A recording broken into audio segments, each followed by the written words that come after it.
It doesn't matter who you are or what level of strength you are. You have a weakness. Now, when I say a weakness, it doesn't mean you are weak in that particular body part compared to the normal population. I mean there is a relative weakness to the rest of you. So you might be a quad dominant, a hip dominant lifter. You might be a tricep or a chest dominant lifter. Everyone has a tendency to do something. Michael Jordan had a tendency to turn 60% of the time over his right shoulder. AI had this tendency to cross people over to the left. Every time he gets it on the right side, he would drive left. You know, there's all these tendencies that we kind of learn from professional athletes, and this is what teams do. When you get to the playoffs, it gets awfully difficult because every single decision that you make gets tracked and gets logged, and then the players that you play get information. Okay, when Ivan gets the ball on the right block, he goes 60% over his left shoulder. Okay, so that's a thing. So then when you're guarding me, use that information.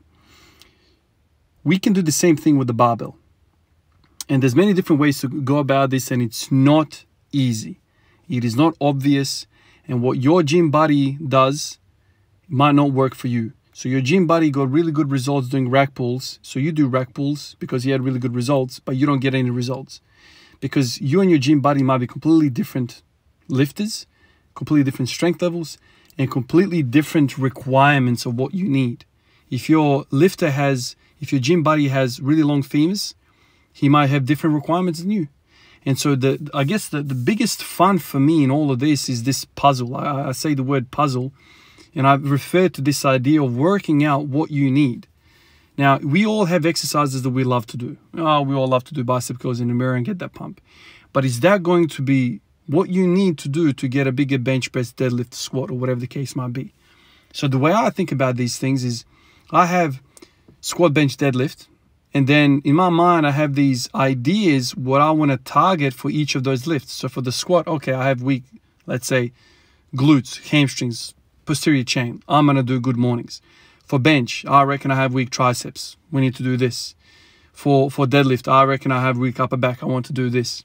So based on those decisions that you make, even before you rock up to the gym, is going to kind of spell what sort of progression you're going to have in the coming weeks, months, years.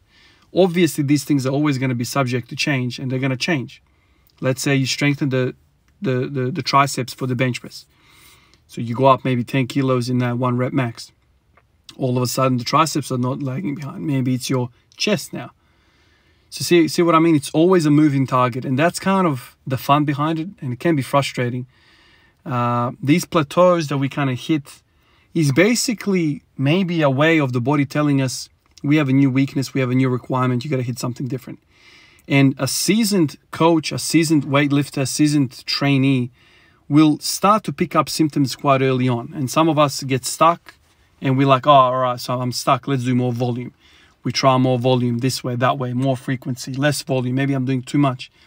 And we start to kind of pick apart the program, but then we're not thinking about the exercises. So it gets awfully complex awfully quickly. I have identified at the start of the year, that was kind of what I wrote as the kind of lessons learned from last year, that I have a weak posterior chain. And I ran with this idea, and I ran all these different other things. You know, RDLs, block pulls, now I'm doing good mornings.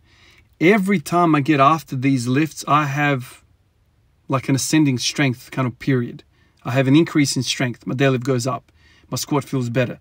You know, I'm doing 5x5 with 180, and then I do 190 for a set of 5. And so that kind of worked for me. It does not matter how you look or what you do. If that is working, it's working. You're getting results. That's a good indicator. Now, for you, it might be different. So you might see me, you're like, oh, Ivan got really good results from RDLs, I should do that. You need to kind of work it out. And for me, I've been bouncing around the shop for a long time now. You know, you guys, for some of you guys have been watching me for a little while. I thought it was the calves. That's going to address the dorsiflexion. Get that strong. It's going to get longer. I'm going to have a better dorsiflexion, stay more upright, hit more quads. Then I thought it was, okay, let's go after the quads directly and not do this roundabout way through the ankles and whatever. Let's hit them straight. Leg extensions. Bang, bang, bang, bang, bang. CC squats. I did weightlifting shoes for a little bit. I did all sorts of things. Okay, that's not really making me feel better. Okay, let's do hamstrings. Started doing hamstrings, started getting symptoms. Okay, so I'm getting closer. Start doing more compound, good mornings, RDLs. Okay, now this is feeling really, really well. So that's kind of what you pick up as a skill. Over time, you kind of realize. So then you watch people online and you watch them squat and you're like, what would I tell this guy what he needs? I reckon he needs this because I've seen this in my past. So this idea of carryover is something that I find really, really interesting. It's not just about, in my mind at least, it's not just, get everything stronger non-stop. It would be ideal in a world like a video game where you can just max every stat to 100%, but there's recovery points. And these recovery points, it's basically a currency. And you got $10 in your pocket, how do you want to spend it? You can't spend $10 on this and this. There's only $10, man, to go around. So this is where we get, tricked up. Yeah, you can go along and smash every muscle they have in your body, but you won't be able to do that for every single body part. So then you kind of like, okay, I don't have a lot of money in my pocket. What do I really, really need to survive? What do I really need to kind of live on? And this is where your decisions become really, really important. Today, it's been a week now since this COVID thing. I've tested negative again, so I don't have COVID, even though I felt shit for a week. Wife had COVID. Call it whatever you want to call it. Viral loads maybe not high enough to get picked up, but I've had a headache for 7 days. That's never happened before to me. Nausea on and off. It's kind of subsided to some degree. I still have a headache right now as I'm speaking to you guys. So it's not completely gone. But I decided to kind of get back to my normal self and decided to deadlift. Weights felt quite good. And then I got to 240 and I felt as though somebody poured glue underneath the plates. Could not budge it off the floor. Immediately I started picking apart, started watching the video 100 times over. What is going on? What is going on? And what I kind of noticed and felt is that my shoulders were ungluing. I say ungluing, I feel like my upper back was weak. Makes sense because yesterday I did 65 freaking pull-ups, 5 sets of 5, and then I think I did 5 sets of 8, then 5 sets of 5, just body weight. So makes sense. Couldn't get the bar off the floor. It just wouldn't budge. I thought about that, and I thought, okay, I reckon if I did this in the gym, it would have gone up because of the deadlift bar. The deadlift bar has some flex to it. So my dreaded and weakest position, which is that on the floor, I kind of borrow some leeway with a flex in the bar, and I kind of start to get real full weight of the bar, maybe a little higher, and that helps me with the pull off the floor. 240 couldn't move. I reckon it would have moved in the gym. So I thought about that. Then I thought about, well, maybe I'm not 100% feeling as it is with this headache and whatever, and I was kind of getting dizzy with some of those later sets. All of this was kind of running in my mind, and I kind of actively caught myself thinking about, should I really drop pull-ups? That was kind of one of the thoughts that kind of crossed my mind. Should I drop pull-ups because that's going to affect my deadlifting, and I won't be able to kind of hit the weights that I should be hitting. And obviously, when it comes to specificity, doing the actual thing is the best thing. And then I started thinking about, okay, what are the deadlift builders for me? Squats. Historically speaking, that's what I always go back to in the journal. Every time I have a lot of volume for squats, my deadlift goes up. So then I'm like, maybe I should just do that, add more volume. And so I catch myself thinking. I ended up going back to the log and I started studying myself and kind of running through all the thoughts that I thought about in the past. Okay, page 1 of this year. Week back. Every single time, remind myself, you have a week back. When you train your back, everything gets better. And so then after the deadlifts, I was like, screw it. I'll try again in a few days' time, and I'll try it again. Maybe this whole stiff bar versus a flexible bar is the whole difference. Maybe I'm still not feeling 100%. Maybe my upper back is too tired. All these kind of thoughts were kind of in my head. Went to the good mornings after this, and I was like, get back to what you know.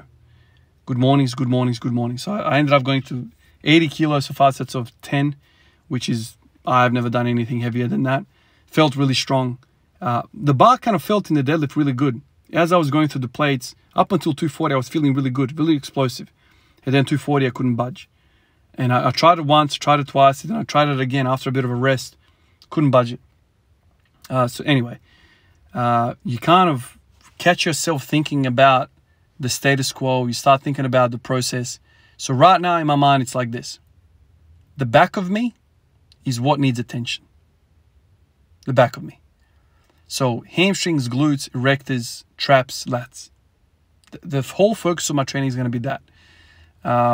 I'm doing a lot of volume with lats, basically pull-ups. Let's see what the effects are going to be. I'm really intrigued. I've had mixed feedback from some of you guys. Some of you guys say there's no carryover with the lats, with the pull-ups. A lot of these calisthenics athletes are not that good. Some of them are really good. Maybe some of them are climbers and climbing. There's a lot of legs. There's like a hook technique, some of you guys said. So I really want to, I know for a fact that RDLs and good mornings help me. Now, and I've had this inkling that lats are also a big part of the initial break of the floor. So now I'm directly attacking it with a truckload of volume. Let's see what it does. I feel like I want to attribute today's poor performance on lats mostly, although it could be the sickness, it also could be the bar, but I feel like it's the lats. I'm fatigued. But that doesn't mean that, I said this to you guys before. If you do a whole lot of volume on a body part and then your performance suffers in your primary lift, that means you're doing something good for it, not something bad for it. Like the effect is there. So once you recover from that exercise, your primaries should go up. That's kind of what I'm thinking right now. So I'm going to get after it real bad. So right now I'm doing 1 day good mornings, 1 day a lot of pull-ups. And I'm just going to back and forth to those day in, day out. On the good morning days, I'll do deadlifts. Today I shouldn't have done what I did, but I ended up, after the good mornings, I did 5 sets of 5, a 140 squat. So that's a little bit of volume there as well. That felt really good. For some reason, a lot of you guys have said the same thing. When I do good mornings, I feel freaking amazing with the bar on my back doing squats. It just feels incredible. It feels like a holiday compared to the damn good mornings, because the bar's over my feet and it just feels incredible. It's just like this direct contrast. I'm in love with good mornings. And if I feel that these pull-ups are also going to help my deadlift, I'm going to very quickly fold in pull-ups as well. I just need some proof. I need to see their effects. I want to see my starting position and deadlift improve. Today I feel like I was ungluing with the pull. So my lats were kind of fatigued from yesterday. But it's going to be interesting. I'm going to fall in love with 2 back exercises. It's just interesting. It's interesting to kind of process all of this. It's interesting to think about weaknesses to me. Because to me, I feel like if I had Ivan Abajev next to me, I feel like if I had Louis Simmons next to me, and I would show them how I bench, how I deadlift, how I squat at 90%, they will be like, dude, you need to do this. I love thinking about that. I love having that challenge to kind of work out what the weakness is. To me, that is, a lot of you guys are like, man, just get yourself a coach and get somebody to do that for you. No, man, like I love this. I want to get that endorphin release when I do something in training and it pans out correctly. I get results, because then it's like I feel happy because I've gained strength, and I also feel like I've worked it out. I worked the puzzle out. I've learned something. That's me, man. I reckon that is probably more rewarding for me than the physical. Honestly, it's like a video game. You're trying to get to that level. You're trying all these different things. You're testing all these different things out. And then you finally hit it and you're like, God damn it, I got you, man. I got you. I worked it out. That's what I think got me into video games back in the day, role-playing video games, trying to work out how the best way go about this, fantasy world or whatever. But the risk with all of that is you're going to make a lot of damn mistakes, man. You're going to waste a lot of time beating around the bush, walking around the blocks, thinking about all these different exercises and muscles. But I think it's all worth it. The reward is going to be there. Hopefully one day you're going to work it out and just hammer it away. But what I love doing as well is, seeing that initial feedback from the body. You know what I mean? Like, I'll do the good mornings and I go to squats straight after and I feel incredible. I feel incredible. So it's almost like there's an immediate feedback mechanism. Before you even see the result on the bar in the squat, there's like a direct mechanism in your body to say, whatever you just did, do that shit more. And good mornings feel like that. And hearing Louis Simmons talk about this all the time, I'm watching these videos all the time. I know theoretically I trust the guy and I've seen, what he's on about. And now I'm feeling it. And I'm like, oh man, this is amazing. I want to do more of it, more of it. I want to do more of it. If I can get, and man, I love pull-ups. You know, like even before I started, strength training, I loved pull-ups. So if I can get pull-ups to also feed back into the deadlift, good mornings to feed back into the squat and the deadlift, man, I'm just going to go hammer and tongs on those exercises, man. Hammer and tongs. It's going to go crazy on it. There's nothing more beautiful than, fall in love with the exercises that actually work. That's a beautiful thing to me, man. It's an absolute beautiful thing. So that's going to be my journey for the next few weeks. I'm going to keep an eye on these two exercises, hammer it away. Try and get strong in the pull-up. Try and get strong in the good morning. The good morning still scares the shit out of me. I have its respect though, and I'm not going to be stupid. I'm going to still work with tens. Still work with tens. And let's see how I go. The performance is probably going to drop, I feel. If I'm banging out all these damn pull-ups, maybe the deadlift is going to suffer. I'm not sure. But let's see how it pans out. I'm really intrigued to see. Because I keep thinking to myself, when I'm setting up for a deadlift, if I can pour concrete into my lats, into my shoulder girdle, and make sure there is nothing that can move my shoulders up, nothing can shift them out of that packed position, then it's just a freaking hip extension, man. Bit of knee extension, hip extension, and you're there. As long as you can force those lats down. Whether the pull-up is the best, most optimal exercise for that function of the deadlift to kind of pinch your shoulders down, whether it is or not, I'm not sure. But I'm certain I don't need retraction of the scapula. I need depression of the scapula. That's something that I'm kind of thinking about. I really, really hope it's the pull-ups, because pull-ups are so fun and there's benefits I spoke about in the last few videos. You feel freaking happy mentally, man. Your whole spine, you feel weightless. It's a traction freaking exercise. It's a beautiful thing. So if I can do good mornings and pull-ups as my staple, and along with my singles with deadlifts and along with my fives and squats, I'm gonna be one happy chappy, man. One happy chappy. Seriously. But that, then I stand back and I think about it. I'm like, all right, so traps a week, lats a week, erectors a week, glutes a week, hamstrings a week. So the whole back of me. Well, that will kind of make sense, right? I'll squat every day. Does that make sense? I don't know. Obviously, for somebody that squats 3 days a week, you might have different. If you are a clone of me, everything's the same. You're a nurse.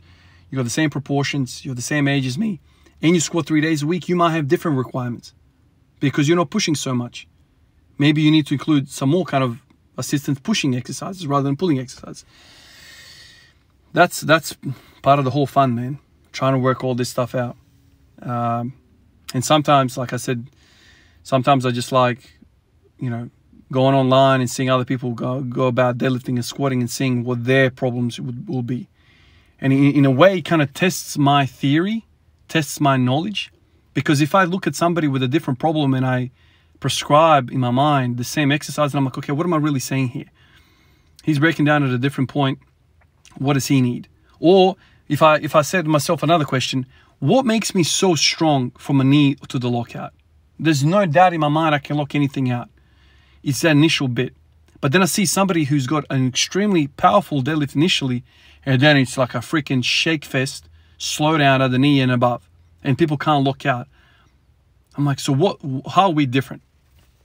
Well, I squat every day, so maybe he needs to do more of squatting, and I need to do more of whatever he's doing to get the bar off the floor. I wish it was that simple, but there's lots of things going on. Maybe he's got arms like freaking a gorilla, scraping down on the floor. That's why he's really good off the floor.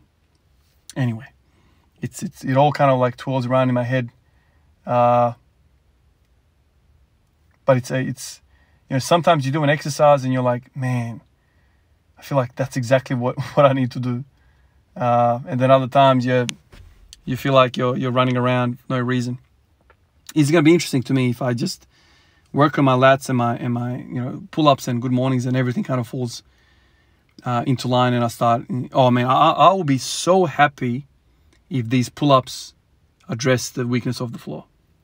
man, I would love to come back to you guys in like 3-4 weeks time and say to you, if you are weak off the floor in the deadlift, do pull-ups. Man, I wish I could make that connection and tell you guys exactly that. Make that connection, because the pull-ups are so accessible, man. And it's so cheap. This is the thing.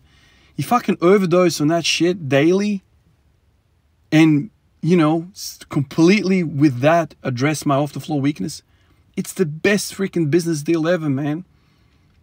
You know, it's the best business deal. Here I am using 80 kilos for good mornings and no kilos for pull-ups, and I'm dressing exactly what I need. Best to do this every day, man. Maybe not 80 kilos every day in the good morning, but we're dealing with 80 kilos, man.